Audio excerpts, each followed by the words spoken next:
रउआ सबके एगो बात बतावे के रहे कि 4-5 साल से तो हम गायिका रहनी, लेकिन गायिका से अब नायिका बन गल बानी। और हमार जल्दी है आप सबकी फिल्म देखे के मिली, जेकरा फिल्म के नाम बा खिलाड़ी भैया। अमन हम बताओ अभिनेत्री काम करता नहीं, और रउआ सबके हमार आज जब हम चल जाए, जब जब याद आई तो है वीडियो से जब मन भर जाए, जौन वीडियो रउआ सब बनावत नहीं जा, तो ओकरा बाद हमारा के नेट पे यूट्यूब पे निशा पांडे जब टाइप करब ना, तो हम करे कि देखे के अवसर मिल जाई।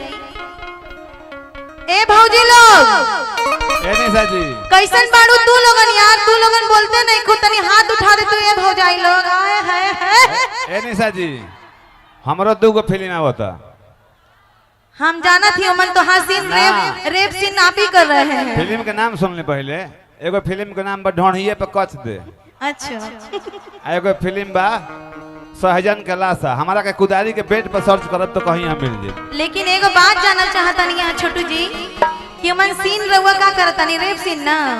तो मैंने हम वही लायक बोला बे, तो मैंने हम का किस कर हीरोइन के। इनकर बहुत बढ़िया सीन बा, रेप सीन ज्यादा करे।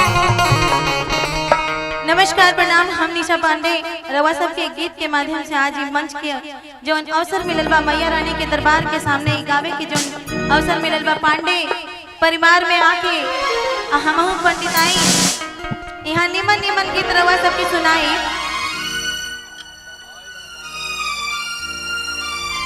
तू के बार बार जाता रहो। ए बैठिए जी, काहे ला उठ रहे हैं?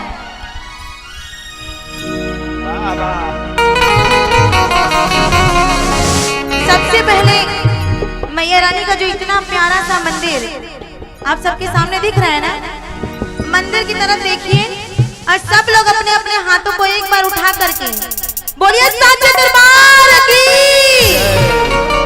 जयकारा इतनी जोर से लगनी चाहिए। भैया वीडियो इधर से उधर लेकर जाइए और सारे लोगों की जयकारा को एक बार वीडियो शूट कीजिए। बोल सच्चे दरबार की।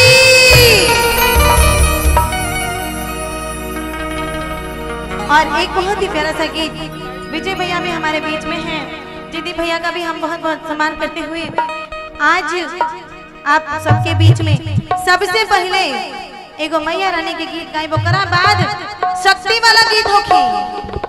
ठीक बा?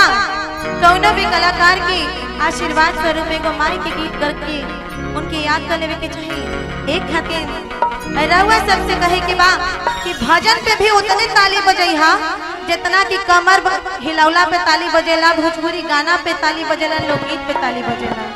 रउआ सबसे यह विनती बा बस। ठीक बा? हो